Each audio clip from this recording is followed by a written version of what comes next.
Mas antes de ler este texto da palavra do Senhor, eu quero perguntar primeiramente, você se considera o pior dos pecadores?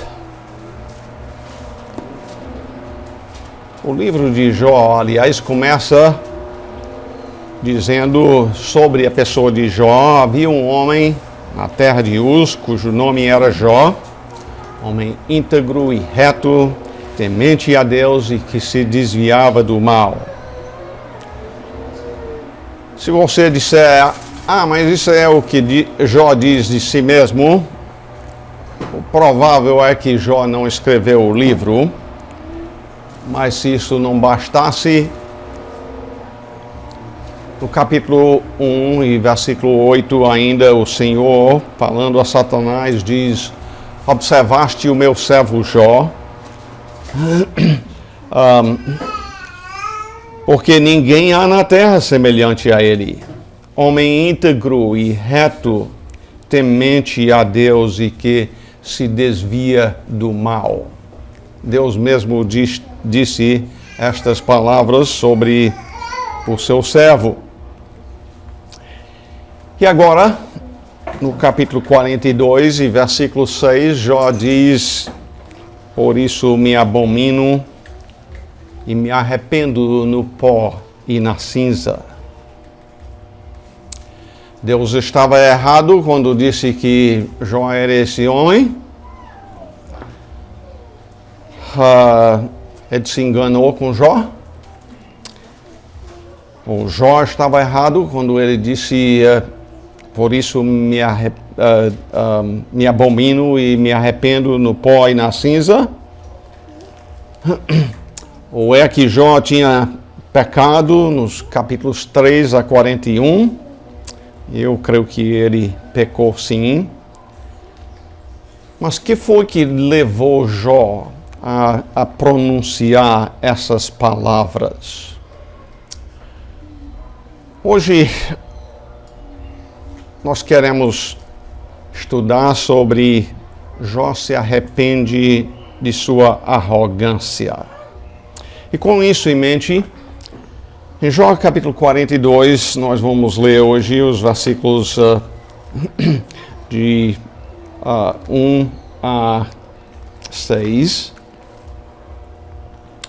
E enquanto eu leio, e aliás o André fez um desafio muito bom quando ele disse em João 10 que devíamos olhar para ver o que é que mostra neste texto a divindade do Senhor, e também acertou muito bem na resposta, graças a Deus por isso. Aqui nesse texto, veja qual é o assunto principal deste texto. Então respondeu Jó ao Senhor: bem sei que tudo podes, e nenhum dos teus planos pode ser frustrado.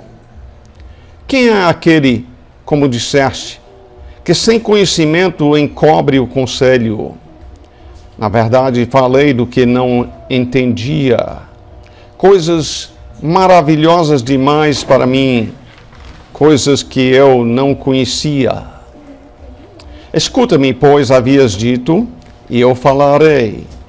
Eu te perguntarei, e tu me ensinarás. Eu te conhecia só de ouvir, mas agora os meus olhos te veem. Por isso me abomino e me arrependo no pó e na cinza. Senhor, enquanto meditamos aqui na Tua Palavra nestes próximos minutos, nos favoreça com o Teu Espírito Santo abrindo os nossos olhos, como o salmista clamou: desvenda os meus olhos, para que eu contemple as maravilhas da Tua lei. Nós rogamos isto no nome do Senhor Jesus. Amém. Primeiramente, então, nós precisamos observar que Jó tem uma visão da soberania do Senhor que ele não tinha antes, ou pelo menos muito mais do que tinha antes. Diz no versículo 2, bem sei que tudo podes, e nenhum dos teus planos pode ser frustrado. É uma declaração muito clara de que Deus é todo-poderoso e absolutamente soberano. Medite nisto.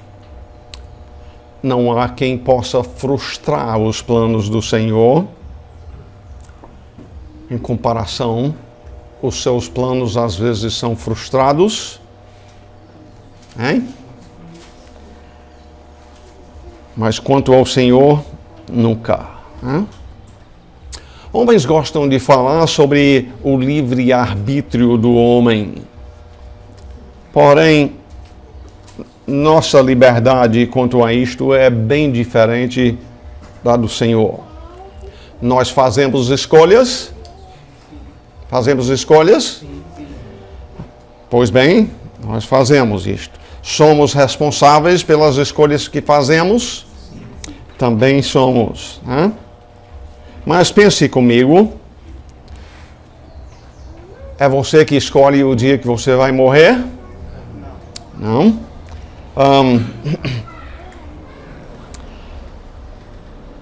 Você já planejou passar um dia gostoso com o cônjuge e alguém atrapalhou? Ou você adoeceu e atrapalhou algum plano seu? Imagino que a Renata não tinha planejado passar pelo que está passando agora quanto à saúde, né?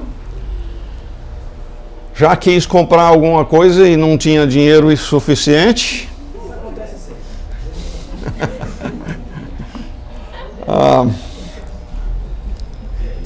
Deus não enfrenta esses problemas. Sim, os homens desobedecem os mandamentos do Senhor, mas há um limite quanto ao que podem fazer em relação a desobedecer os mandamentos do Senhor. Eu quero lhes dar um exemplo bom disto. Daniel capítulo 4, versículo 29. Estamos falando aqui sobre o rei Nabucodonosor, o homem mais poderoso que havia na terra nos seus dias. Podemos dizer mais poderoso do que o Putin. Hein? Sim. E o que ele está fazendo lá na Ucrânia. Daniel 4:29 diz: ao cabo de 12 meses, passeando sobre o palácio real da cidade de Babilônia, falou o rei e disse: não é esta a grande Babilônia que eu edifiquei para a casa real com o meu grande poder e para a glória da minha majestade? Um pouquinho de orgulho aí, não é? E Deus vai dar uma lição a ele quanto a quem ele, Deus, é, e também quanto a quem é ele, Nabucodonosor. Versículo 31 continua dizendo: falava ainda o rei, quando desceu uma voz do céu: a ti se diz, ó rei Nabucodonosor, já passou de ti o reino. Levou um processo de 2 ou 3 anos para derrubar ele do poder. Deus diz: já acabou. Serás expulso de entre os homens, e a tua morada será com os animais do campo. Far-te-ão comer ervas como os bois, e passar-se-ão 7 tempos por cima de ti, no caso 7 anos, até que aprendas que o Altíssimo tem domínio sobre o reino dos homens e o dá a quem quer. Deus diz: Nabucodonosor, eu vou te fazer igual a um animal. Vou tirar o seu juízo. E de novo, quanto tempo leva para fazer isso? No mesmo instante. se cumpriu a palavra sobre Nabucodonosor, e foi expulso de entre os homens e passou a comer erva como os bois. O seu corpo foi molhado do orvalho do céu, até que se lhe cresceram os cabelos como as penas da águia e as suas unhas como as das aves. E isto aconteceu para o homem mais poderoso que havia sobre a terra naquela época. Cabe-nos então a perguntar: como é que Jó aprendeu a reconhecer esta absoluta soberania de Deus, ao ponto de dizer, bem sei que tudo podes, e invertendo a coisa e vendo do outro lado da moeda, e nenhum dos teus planos pode ser frustrado? Deus havia ensinado ele, especialmente por meio dos capítulos 38 a 41, por falar sobre a grandeza do Senhor demonstrada na criação. A criação mostra o poder do Senhor.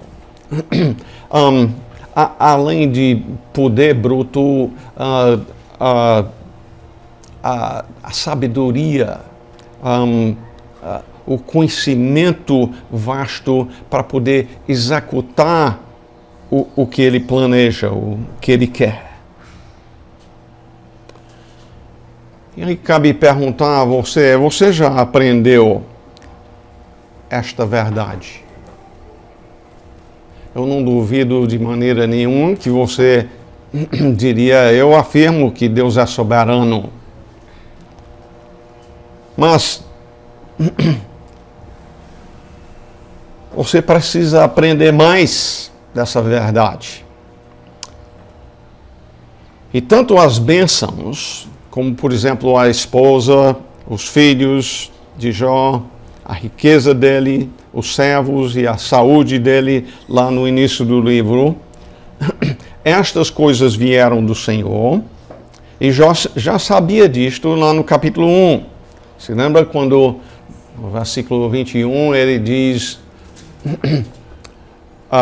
eu nasci nu, eu vou morrer e não levar nada. O Senhor o deu. E além disto, ele continua dizendo, o Senhor o tomou. É fácil nós compreendermos estas coisas intelectualmente, mas ainda ter muito a aprender nesta área em termos de nossa experiência. E Jó vai ter que, durante esse livro, aprender, mesmo por experiência, que Deus também é soberano sobre o mal. Ele já tinha um certo conhecimento disto no início do livro. Ele diz, o Senhor deu e o Senhor o tomou.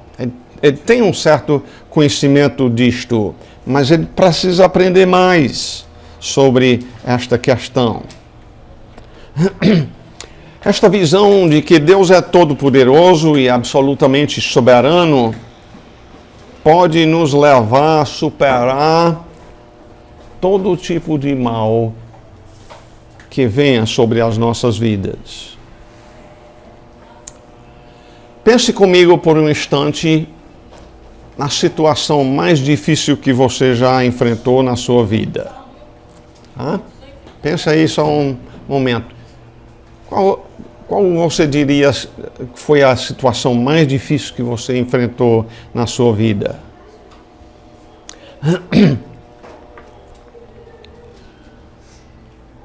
E aí eu perguntaria, esta coisa lhe levou a pensamentos errôneos quanto a Deus? É muito fácil isto acontecer, não é? Se você passou a reclamar e murmurar, certamente você está pensando coisas erradas sobre Deus. Em Filipenses capítulo 2, versículos 14 e 15, Paulo diz: fazei tudo sem murmurações, nem contendas, para que vos torneis irrepreensíveis e sinceros, filhos de Deus, inculpáveis no meio de uma geração pervertida e corrupta, na qual resplandeceis como luzeiros no mundo.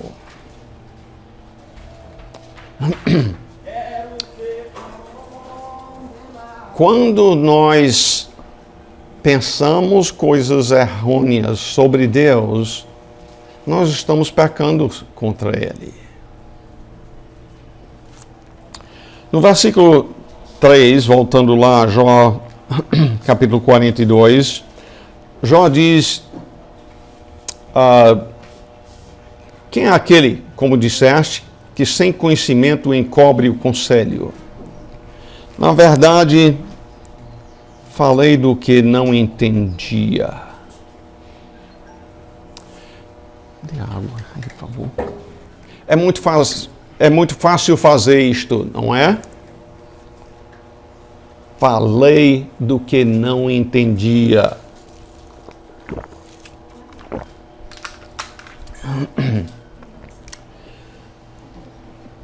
Muitas vezes queremos mostrar o que sabemos, que aliás é orgulho. Na verdade, com isso nós só revelamos a nossa ignorância. Provérbios 10, versículo 19 diz: no muito falar não falta transgressão, mas o que modera os lábios é prudente. Aqui não está dizendo que o Senhor quer de nós é que a gente não fale, mas diz: o que modera os lábios é prudente. Não é verdade que quando reclamamos ao Senhor pelo que nos acontece, que estamos dizendo que Ele é injusto? Ah, Senhor, isso aqui não era para ter acontecido comigo. Eu estou sendo tratado injustamente. E pode ser que no nível humano alguém esteja me tratando injustamente, sim. Mas o Senhor está? Temos que ter cuidado aí. Né? Ele é injusto? Nunca. Deuteronômio 32 e 4, eis a rocha, suas obras são perfeitas, porque todos os seus caminhos são juízo. Deus é fidelidade, e não há nele injustiça. É justo e reto. Palavras de Moisés, lá em Deuteronômio 32. Até Faraó, rebelde que foi, em Êxodo 9, 27, disse: esta vez pequei, o Senhor é justo, porém eu e o meu povo somos ímpios. Ele reconheceu isto, ele disse, ele pronunciou estas palavras, mas não foi uma questão de ele ter se arrependido do seu pecado. O nosso conhecimento do Senhor é pouco, mas além disto, temos outras deficiências. Nós nem conhecemos a nós mesmos como nós precisaríamos conhecer. O que diz em Jeremias, capítulo 17 e versículo 9?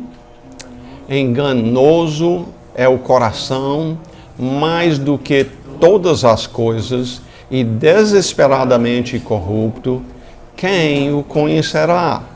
Você conhece o seu próprio coração?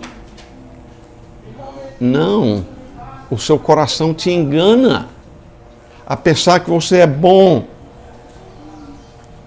quando é desesperadamente corrupto.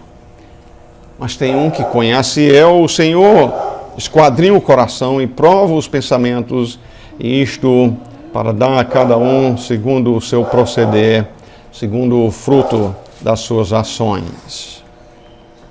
No versículo 4, diz: escuta-me, pois, havias dito, e eu falarei, eu te perguntarei, e tu me ensinarás. Em vez de estar falando, Jó era para estar escutando. Escuta-me, pois. Tem tempo que devemos falar, mas é fácil falar quando devíamos estar escutando ao Senhor por meio da sua palavra, por meio de um servo que ele preparou. A resolução de conflitos no lar. Na hora que você passa a ver que os dois estão querendo conversar um por cima do outro, você precisa... Hey, go get me the charger and get it plugged in. I'm running low on battery. É melhor parar. Às vezes eu tenho que dizer, vamos parar a conversa aqui. Vamos esfriar os ânimos. Não ignorar o problema, mas vir conversar direitinho juntos depois sobre a questão. Quando a gente não está disposto a escutar, quando nenhum nem outro está pronto a escutar, de que adianta estar conversando? Né? Mas em segundo lugar, Jó teve uma visão mais ampla do Senhor, uma visão mais íntima. E nós vemos isso no versículo 5. Jó diz: eu te conhecia só de ouvir, mas agora os meus olhos te veem. As experiências que nós passamos nesta vida, tanto as boas como as más, foram planejadas por o Senhor para nos conformar à imagem de seu Filho Jesus Cristo. Em Romanos capítulo 10, versículo 29, diz: sabemos que todas as coisas cooperam para o bem daqueles que amam a Deus, daqueles que são chamados segundo o seu propósito. E aí no versículo 29 passa a falar deste propósito: porquanto aos que de antemão conheceu, lá antes da fundação do mundo, também os predestinou. Isso lá antes da fundação do mundo, Efésios 1 diz, para serem conformes à imagem de seu Filho.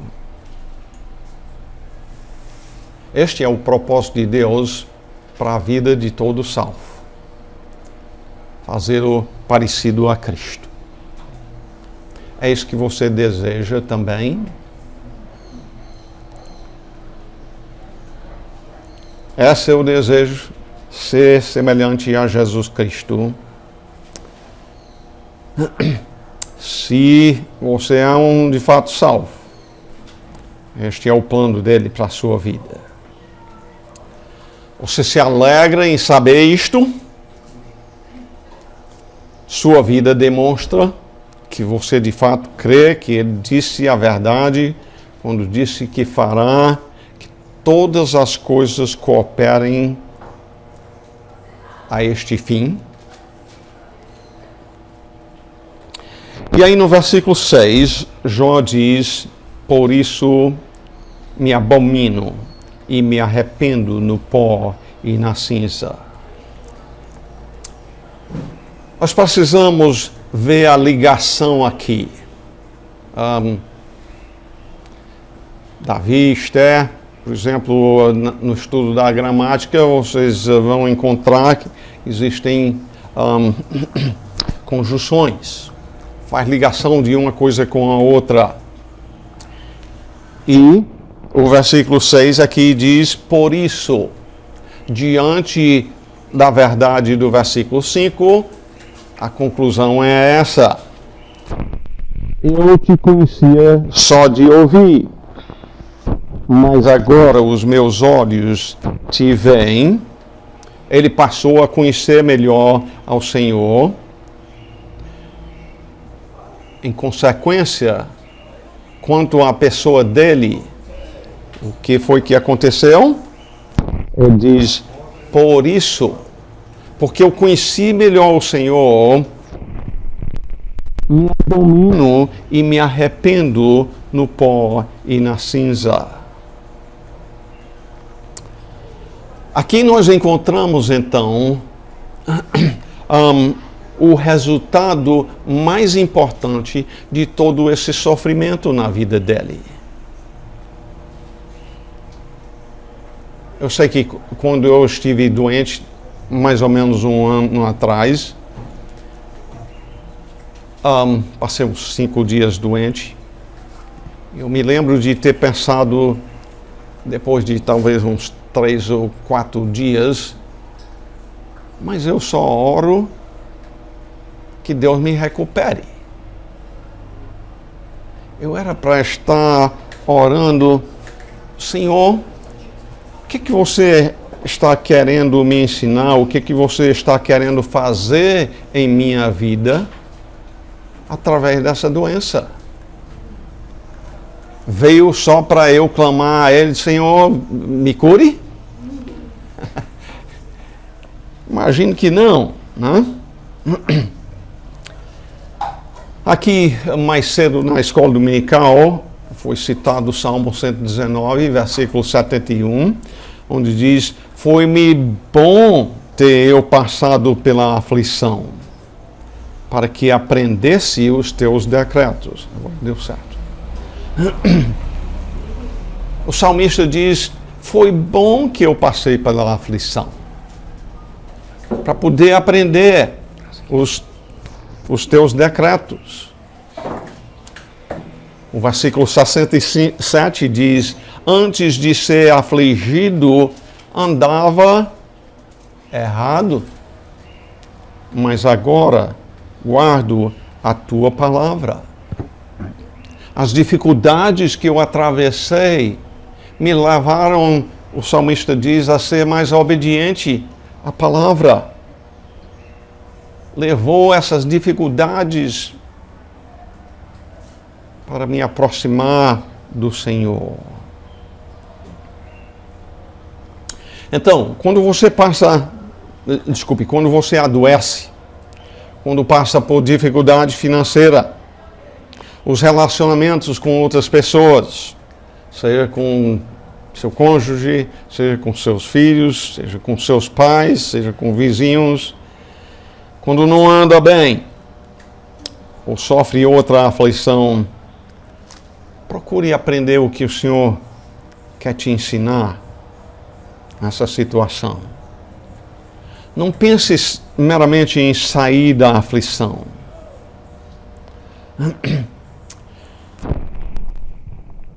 Já disse, eu te conhecia só de ouvir, mas agora os meus olhos te veem. Como é que nós podemos comparar o ouvir com o ver?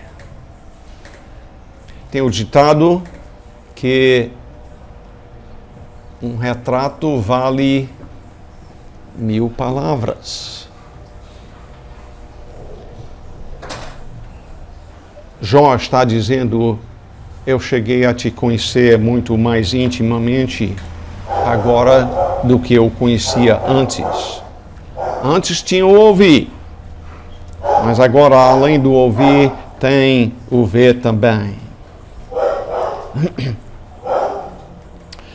E se lembre aqui que Jó era um homem piedoso, um homem temente a Deus, um homem que se desviava do mal.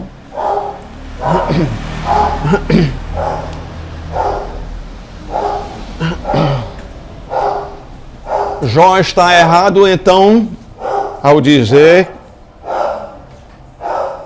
que por isso me abomino e me arrependo no pó e na cinza?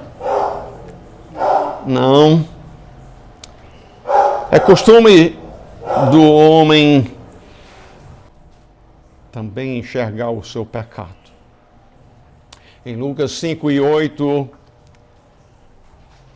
Simão Pedro se prostra diante do Senhor e diz: Senhor, venha aqui mais para perto de mim, eu sou um homem muito bom, é? Não. Senhor, retira-te de mim, porque sou pecador. E o Senhor veio buscar e salvar pecadores, né? Em conclusão, o Senhor agora se dá por satisfeito.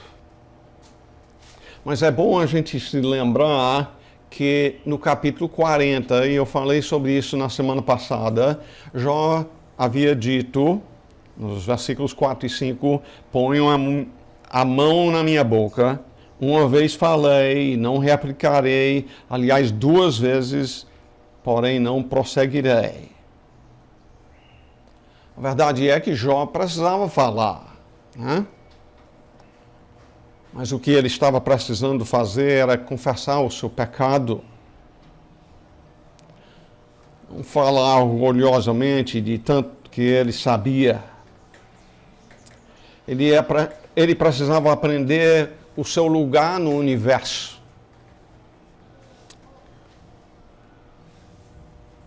Eu acho que eu já contei para vocês que o tempo quando eu mais me senti pequeno nesse mundo foi quando eu viajei por talvez 2 semanas dentro da região do Amazonas, em 74, quando estava viajando aos Estados Unidos com um primo meu, basicamente por terra, lá de Fortaleza até os Estados Unidos, e vendo lá a grandeza da criação de Deus.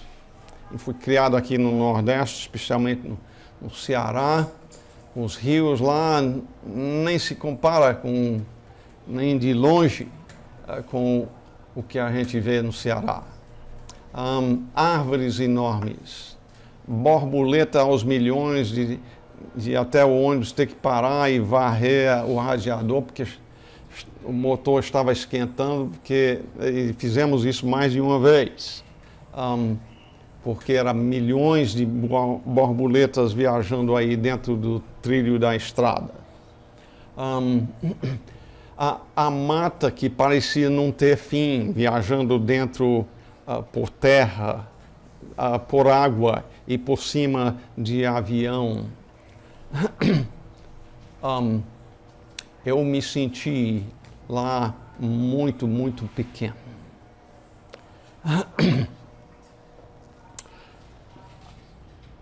Mas, ao mesmo tempo, para pensar em o fato que Deus me amou o suficiente para dar o seu filho para morrer no meu lugar. Só ele mesmo. Mas, voltando aqui, Jó estava precisando confessar o seu pecado. Em Josué, nós encontramos um exemplo disto. Em Josué capítulo 7, versículo 19, Josué fala a Acã dizendo: Filho meu, dá glória ao Senhor Deus de Israel, e a ele rende louvores, e declara-me agora o que fizeste, não me oculte. No caso, Acã havia cobiçado uma barra de ouro, uma linda capa, e levou aquilo que pertencia ao Senhor para si mesmo, para sua casa.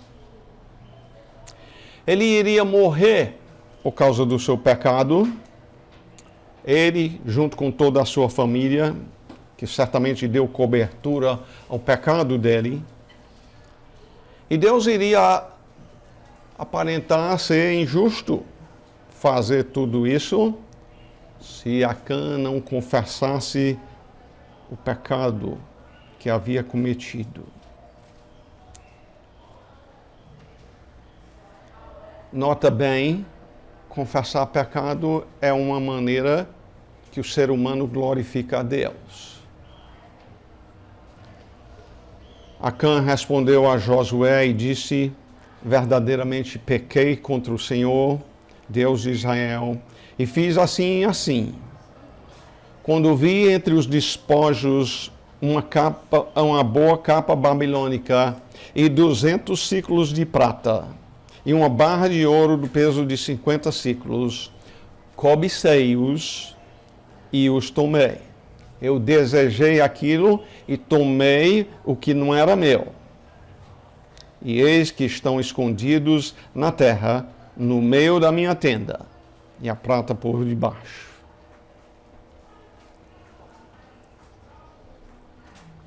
Tem hora que a gente precisa falar. E falar confessando o pecado é um dos meios tão importantes que a gente deve falar.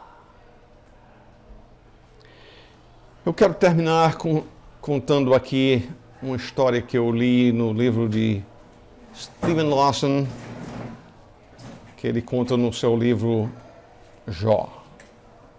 Ele diz: 2 irmãos cresceram juntos numa fazenda. Um saiu para fazer faculdade e fazer um nome para si. Cursou direito, se tornou parceiro numa firma importante de direito na capital do seu estado. Seu irmão ficou na fazenda cuidando de administrar o negócio do seu pai. Um dia, o irmão ambicioso visitou o seu irmão na fazenda e ele perguntou: por que você não sai daqui para fazer um nome para si?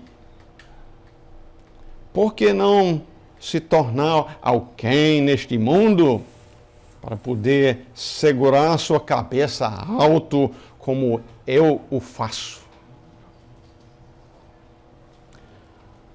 O irmão que ficou em casa respondeu: você está vendo ali aquele campo de trigo? O irmão advogado respondeu: sim. E aí? Aquelas cabeças que são mais maduras e cheias se curvam para baixo, para perto do chão. O irmão que ficou na fazenda respondeu: somente as cabeças vazias ficam em pé, de cabeça levantada.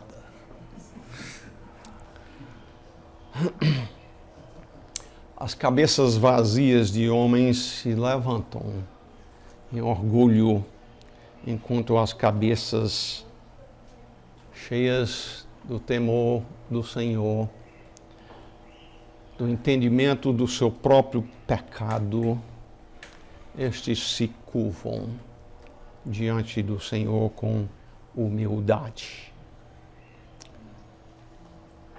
Obrigado, ó Pai, por Tua Santa Palavra.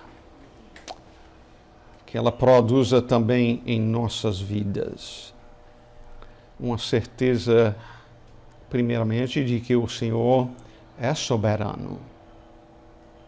Todas as coisas boas e agradáveis vêm da Tua mão. E também as aflições, a doença, as perdas, estas vêm da mão do Senhor também. Desenhadas pelo Senhor, a fim de que possamos dizer com Jó: me abomino, pois vejo agora o meu pecado. O meu pecado de me comparar com Deus, quando sei tão pouco. Me comparar com Deus, quando eu posso fazer tão pouco. Ó Senhor, transforme as nossas vidas, pois a primeira característica do andar digno de pastores, do andar digno dos demais irmãos da igreja também, com toda a humildade. Ó Senhor, perdoa-nos quantas e quantas vezes não temos procedido com orgulho. Talvez especialmente falando do que não entendemos. Nos aproxima de Ti como Tu mereces. Como Josué disse, quando confessamos o nosso pecado, Deus é glorificado. Tu mereces isso, ó Pai. Em nome do Senhor Jesus oramos. Amém.